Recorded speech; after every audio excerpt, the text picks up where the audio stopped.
All right, so just got done with practice, right? Mm-hmm. Wednesday night here at the gym. I'm all sweaty. Look like you got some work in Yeah, as well. sure did. Mm-hmm. So I'm sitting here with Collette, one of the blue belts here at 7th Generation, and I'm just gonna have a little conversation just about jiu-jitsu and life, whatever. So how did training go tonight? It was great. This is like the first time I've rolled after our comp. So, Oh, kind nice. of trying to get back into it mentally and physically, it was good. It was good to get the heart rate up again, to try to implement some of the things that I noticed at the comp and try to work on those little details, just in preparation for the next one, but then Yeah. just in general, trying to identify those areas of holes in my game. So, Yeah, but it was so good. speaking of competition, so you recently had a big competition in San Jose, IBJJF, Yes. and you fought in your division and the open. So Yes. why don't you tell us how that went? I think it went really well. I just, beforehand, I had my goals that, I didn't want to get armbarred, and I was really cognizant of that, just making sure I was aware of my positioning, setting little goals of, not getting hurt, keeping, people's weight off of me if they were larger than me in the open. Setting those smaller goals helped me to stay focused and not get overwhelmed with the idea of competing in general. I try not to think of like placing and whatnot, but rather making those small steps, those small goals that I know I can achieve.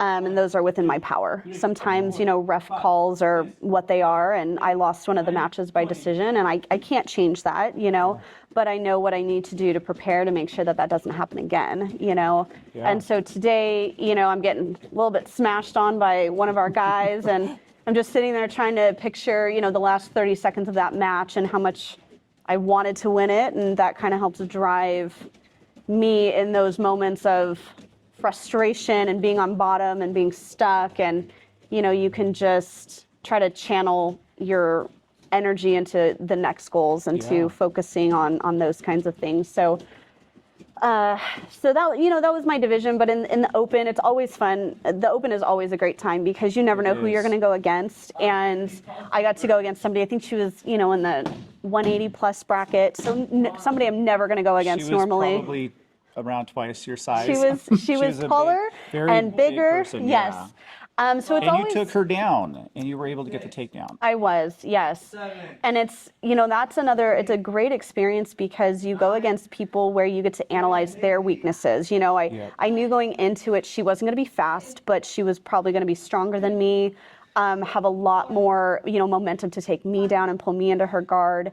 So I was really focusing on those kinds of things and making sure I was aware of my body positioning. And, she got a couple deep half, sweeps on me. But, we talked about that and talked about getting the underhook. So that's, Right. again, something when I'm in here, I'm focusing on making sure that that's something I obtain if anybody ever puts me in half guard. So And that's the great thing about competition because Yeah. you get to recognize the weaknesses. We all have weaknesses. Nobody's game is perfect. Then you go out there and compete, and then you can find the things that you need to work on specifically. Yeah. Going against people that you don't normally train with and have a style of jiu-jitsu that you're unfamiliar with. It's just all about growth. You're going to Yeah. grow. Yeah. Win or lose, you're going to grow. But you did really outstanding. Let's get back to that match that you did lose, the first one. You lost by decision. And personally, I'm just going to say, I thought you won the fight. Okay. It's hard to tell, but this young lady that you fought was pretty skilled. She was a skilled fighter. And you swept her, it was 2-2? Was it 2-2? It was 2-2. Yeah. And you were in the guard with like 30 seconds to go. It's just tough. Those are really tough matches. She wanted it. She wanted to win too. Yeah. And you both wanted to win. And those are always the really tough matches when both people are really, really skilled, like yourself, and you obviously both want to win the match. And I thought it was just outstanding, fun match to watch. But yeah, it's hard when it goes into the judges' hands. You kind of have to, however it goes, it goes. But I thought you just did outstanding. Is there anything that you could tell somebody thinking about competing? Because, it's kind of nerve-wracking.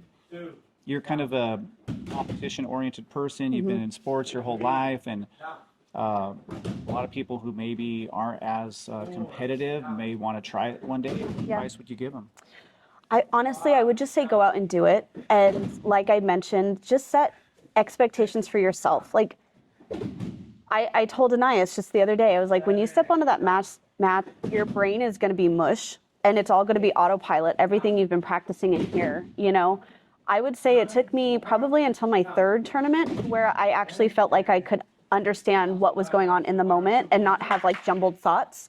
So I would just encourage people to compete at least twice, you know, and spread those out to where you can see what you need to work on and then maybe have a few months before your next one so you can learn and grow and then have that feeling of success. But like I said, I don't necessarily, I mean, of course I want to win and I want to place and I want gold, right? But I also set other expectations and goals for myself. Like I don't want to be armbarred, or I want to take control and stand up. I want to get the takedowns, you know? And that was an improvement that I saw. Like you did want to improve your stand-up. You made that clear, and you did. Your stand-up was like way better than your previous match that you had, and you obviously achieved some of the goals that you set for yourself. Because I really was surprised just how well. I mean, I was surprised and not surprised because you just never know, right? You work on stuff in the gym and sometimes you don't even get to work it because you get pulled in the guard. Or you want to do stand-up, but then nobody wants to stand with you. Right. But man, your stand-up was just outstanding, and that's such a great part of jiu-jitsu that you have that a lot of schools don't have stand-up. They just pull guard. And they only work a couple takedowns. And I could tell like your opponents were kind of thrown off by your grips, the way you were moving them around. You could tell they didn't like it. And that's what we want, right? We want them to be uncomfortable. So, totally. Yeah, and the young lady that is, you know, way bigger, obviously heavier than you, I mean, you took her down and you whipped her around pretty good. So that was really cool. I was really happy to see that. Yeah, I was kind of and reflecting on that match, I think I should have stood more. I think I mentioned it to you, like just going back and looking at what I could have done, making that space and getting to our feet more because she was tired. And there was one point she kind of whipped me around, but I was able to get my grips and take her down with that momentum that she had already created.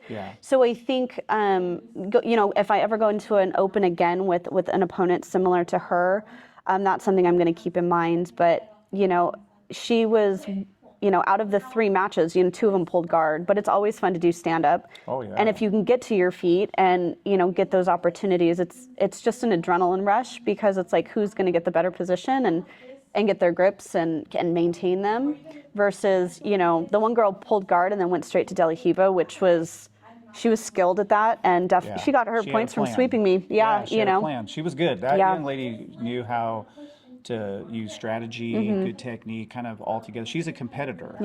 And she's the one that you tied. And man, just did outstanding against her. That was a really good match because you could tell you had 2 competitors who had really good jiu-jitsu skills. And those are always fun matches to watch.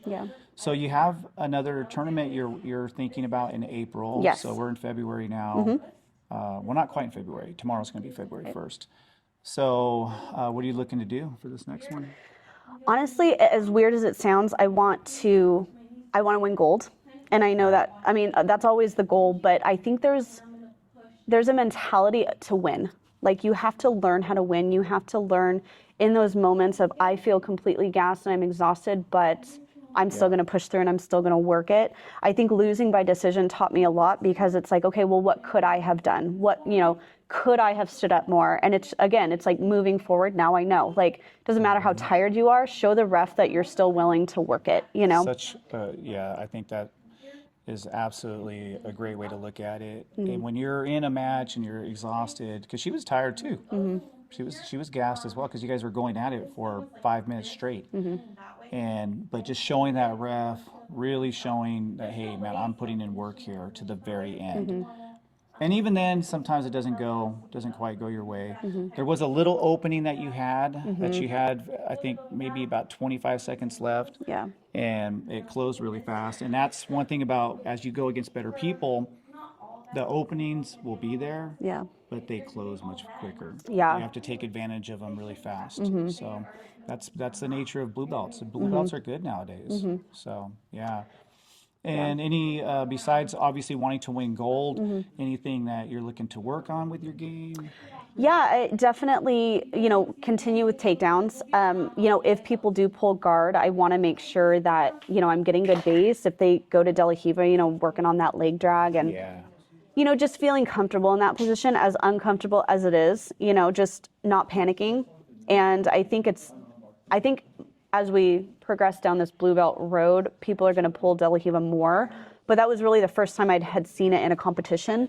So, that level of intensity is, it kind of shook me up a little bit, just making sure that I have good base while she's also trying to extend me. And we're playing this, game of chess, basically.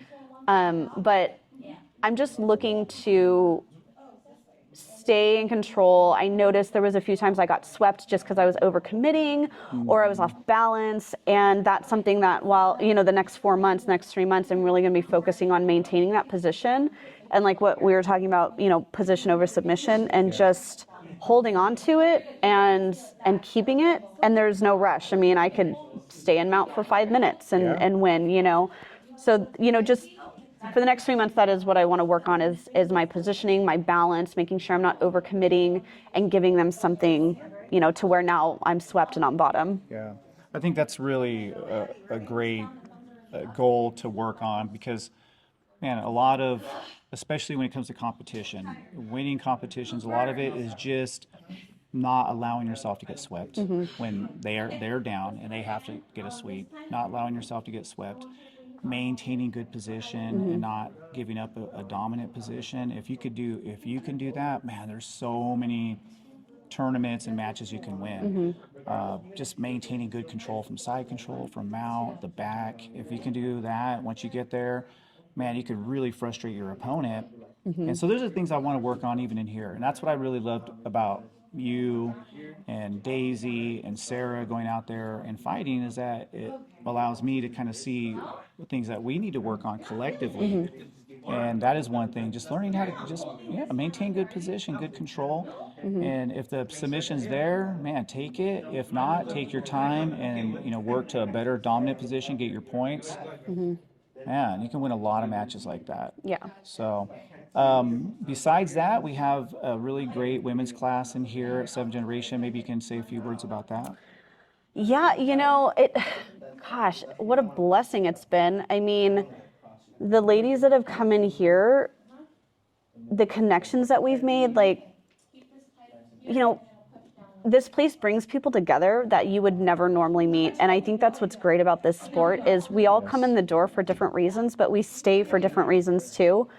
And every Monday is different. It's a different group of ladies, but we always have a good time. And we're making these connections and building these relationships in our community with the gym, but also with each other. And, word is spreading. And I think ladies are starting to recognize that this is not just a great workout, but it's also a great place to, connect and feel safe and take back control if they've experienced trauma. I don't know one lady who's walked in who hasn't told me or one of the other blue belts that they've experienced trauma. And I think that's just a sad reality of our society, but it's good that we're offering a place for them to take back control and to learn how to protect themselves. But it's fantastic. I mean, we were learning north-south chokes the other day, and, it's always a good time. It's never aggressive or intimidating. We don't roll, though I think if we get a consistent group and, they've learned enough to roll safely, we may do that in the future. Yeah. But like I said, every Monday it's a different group. And so, I try to be accommodating for everybody and not intimidating. And if we have a few veterans and then one new person and we're all rolling and they're not, then they may not want to come back. So it's really, the door is open for all ladies who just want to come in for an hour and get some exercise and some connection and maybe have an introduction to jiu-jitsu. And we have ladies who have joined the gym because of the women's class. And we have some ladies that just make it their Monday routine, and both are great. And, kudos to you, Coach, for providing us that time in this space. Yeah, for me, I just like the fact that there is an opportunity because I wasn't so sure it was going to make it. You never know if we start something if it's going to take. And I was really lucky that I had you and Daisy and Sarah. You guys are just so dedicated, and you guys are so good to everybody who walks through the door. And I have here with that class exactly what I wanted. A place just for the ladies to come in without us guys, always taking the lead, and then having you all just kind of run something for the community. And you're right, jiu-jitsu is one of those things that it brings people together that would normally come together. You can go to a gym, and it's fun to go to the gym, lift weights, but there's something different about jiu-jitsu. Would you agree that Totally. brings us a little closer together physically, obviously sweating on each other and grabbing each other? Right. But also, too, like just it builds a different type of fellowship and camaraderie. And I love that about our sport. And I see that when I come in, because I try to get here a little late, like maybe 5-10 minutes before our regular class starts. And so when I get here and I see that you all training, and I see people laughing and having a good time, man, just like, it feels really, really good to see it. So you can go ahead and let us know what time we have that class. Yeah, it's Mondays from 5 to 6. And we took Christmas off this year, but other than that, we're here, and we do make it a priority. The three of us, Daisy, Sarah, and myself, we make it a priority. And I think that's how things remain successful is you have people who commit to it. And, we're here for the ladies, because I know that this is a place where people count on to have that outlet and to have that safe interaction. And so, 5 to 6 every Monday, we're here. Just ladies, free. It's free. We Totally have free. Yeah, we have gis to borrow. You can just come on in wearing, some gym clothes or even just a t-shirt, and we will suit you up in our gis, and you'll be all set to go. And you don't need to have any kind of experience or grappling experience or martial arts or anything like that. You just show up and we'll meet you right where you're at. So Love it. Absolutely love it. So just tell us a little bit about what you do for a living outside of jiu-jitsu, because you get to meet all these really cool, interesting people. And then when we took a trip for a tournament, I got to learn a little bit more about you and your education and your background in psychology. So why don't you tell us a little bit about that? Yeah, so I went, I grew up in Southern California, so I went to school at California Baptist, and that's in Riverside. I went there for my undergrad and for my grad school. My first degree was in forensic psychology, and that was the path that I was kind of, my life was taking.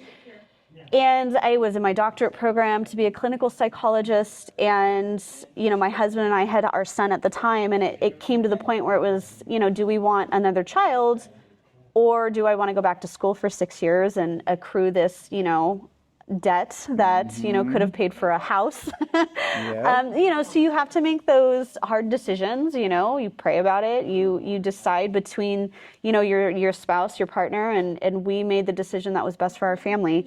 And we had my daughter. I withdrew from my doctorate program, and after having my daughter, we were like, okay, well, what's next? And I had all this background, but I knew from my experiences that working with adults, sometimes they're already too damaged. And I wanted to prevent the damage that I saw and the trauma that I saw. And so just talking with my husband, Lee, he was already in the education program. So he was telling me about special education, and I looked into it, and I would say within 2 weeks I was enrolled to become a special education teacher. I got my master's in that during my credentialing program, and I've been at Alta Sierra ever since. And I'm department chair there, and we wear many hats, but it's a crazy job, but it's a great job because it's a variety of things, and it keeps the day different and it keeps it fresh. But I get to meet a lot of people who have a lot of different needs, and, also work with my colleagues and, trying to make sure that these students have the best education that we can possibly provide. Making a difference and doing such an incredible service to our society, obviously. And I think it's interesting. Your background's obviously really interesting, your education, and then you do jiu-jitsu as well. I mean, anybody who trains jiu-jitsu is cool, but then to have a background in psychology, forensic psychology is even cooler. So that's what I love about this. Like, we have so many really cool people that you get to meet over the years. I've trained for so long. I've met some of the most interesting people who are everything from working class people, own their own businesses, to professionals, and we're all here just like hanging out together. And we would never ever probably meet if it wasn't for jiu-jitsu. Totally. Yeah, it's so cool. It's really, really cool. It's the best thing ever. So anybody who wants to train, but maybe they're a little nervous, and it could be male, female, whoever, like, what advice would you say? Man, I can so relate, you know, because Lee, my husband, did jiu-jitsu for 1.5 years, and he begged me to start. And I was like, gosh, no, like, you guys are weird. You're in these weird positions. You're sweating all over each other. Like, you're way too close. Like, I'm not a hugger. I'm very introverted. You know, this place brings out the extrovert in me, though. I don't normally talk as much as I do in this gym.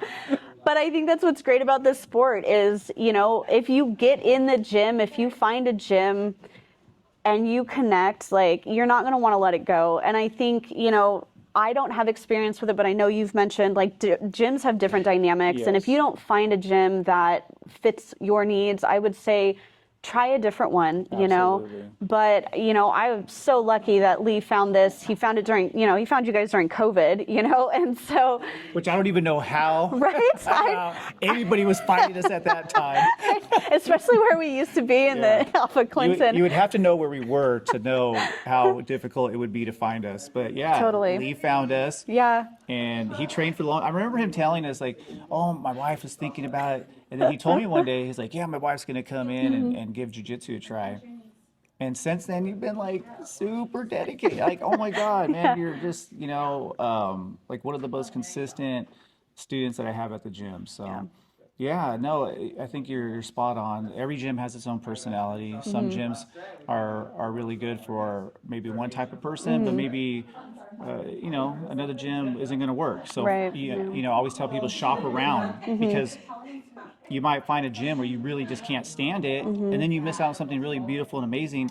If you just went to another spot, then you would have been like, oh, man, this is my home. This is where I belong. So Yeah, coming here should be easy. Like, life is hard enough. I feel like jiu-jitsu, going through the door should not be a difficult decision to that's make, such you a- know? Yeah, that's perfectly said. Life is hard enough. Coming through the door should be the easy. Yeah. That's how I look at it. Like, getting through the door is like the easiest part of my day. Yeah. The hardest part is like dealing with life, right? Yeah. And this is a place where we get away for a little bit. It's like a microcosm of life in a sense, that you learn to overcome obstacles. You learn Right. to tough it out sometimes when you're in a difficult, you know, situation. But I think it prepares you more for the world. I feel like this makes me stronger when I go home. I feel better when I wake up. Sometimes I'm tired, but I feel better. And when I'm not doing this, I don't feel good. Right, yeah, So, definitely. Yeah, it's very addictive. So any last words that we have here?